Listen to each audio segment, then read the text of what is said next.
Greetings, punks, goths, metalheads, herberts and herbetters.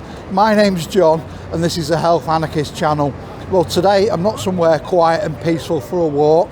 I'm right in the middle of Manchester city centre and I'm going to take you guys with me and show you some of my favourite haunts from back in the day in the 90s. So just behind me now you can see Affleck's Palace. I've been coming here since the late 80s when I was still at school, and it's still going, and it's a great place to go for like all your gear if you're a punk or a goth or a metalhead or any type of alternative or indie stuff really. And it's a cool place.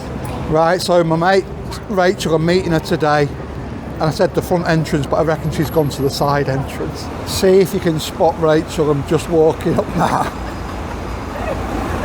How long have you been there? Like just now.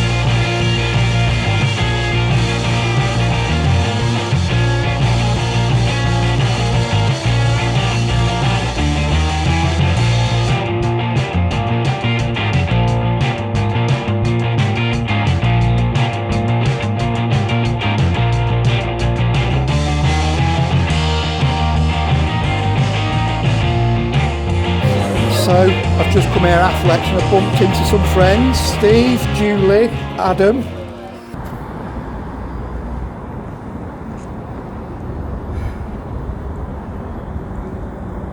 So this little route that you can see me on now, this was like one of my haunts in the 90s. Not just mine, a lot of us punks, well, sort of ones I hung around with in the 90s, because you get different eras of punk, like you get ones hung around in the 70s and 80s. Some hang around through all of it, but my sort of main era was the 90s. Late 80s, but mainly the 90s. I mean, I'm still into it now, but I was out all the time in the 90s. And this route, it was the main thoroughfare to get you from Oxford Road, from the Salisbury and Grand Central pubs, and it'll get you to the Star and Garter for gigs.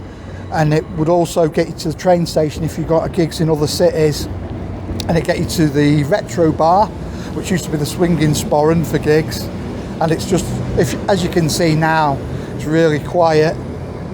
Where we were before in the city centre, it was absolutely packed and ran with people. And being a punk and living near city centre, you find all the easy, safest routes, and this one was one of the easiest, safe sort of. It's like the punk motorway through Manchester, kind of. I mean, I'm exaggerating slightly, but you get the feel. But yeah, and it's still quiet now. The only thing I would say about this is don't walk along it on your own at night time. Make sure there's at least two of you, because it is a bit quiet and secluded sometimes. But when there's a gang of you, it's absolutely fine. So this is the infamous Vinto Bottle. This was the meet-up point for all the punks in the 90s, got to gigs and stuff, and some of you watching, you'll know this place very well. Back in the 90s though, it wasn't painted, it was all just natural wood colour. But yeah, we've all been here many times.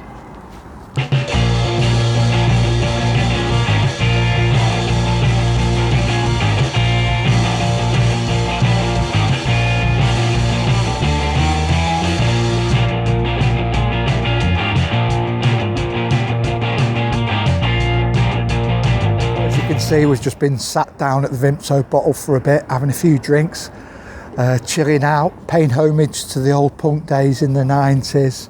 And you know, it looks like people still use it to meet up by the look of it.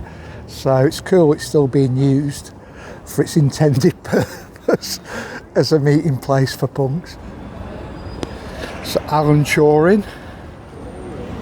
So we're just sat at the moment in a little garden with Alan Turing's statue. We're right next to the gay village, and we're going to have a sit down and have a drink and have a can with Alan Turing.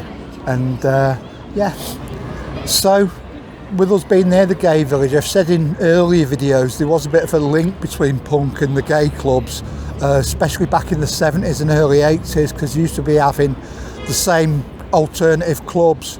They were running gay nights and they'd have alternative nights, and they sort of mixed a bit the gay people and the punks and alternative people, so there is a bit of a link there.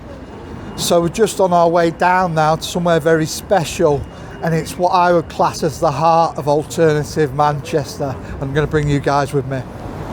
As you can see, we're on Oxford Road now, famous big tall building you can see there, and we're just coming up to the heart of alternative Manchester. So here you can see Grand Central here. This is one of the pubs, mainly a metal pub. So we've got Grand Central.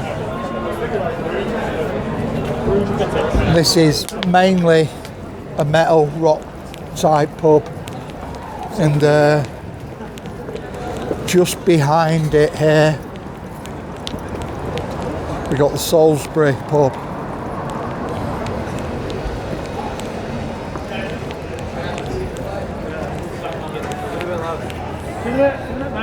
So where I am now, I'm just in between the Grand Central and the Salisbury.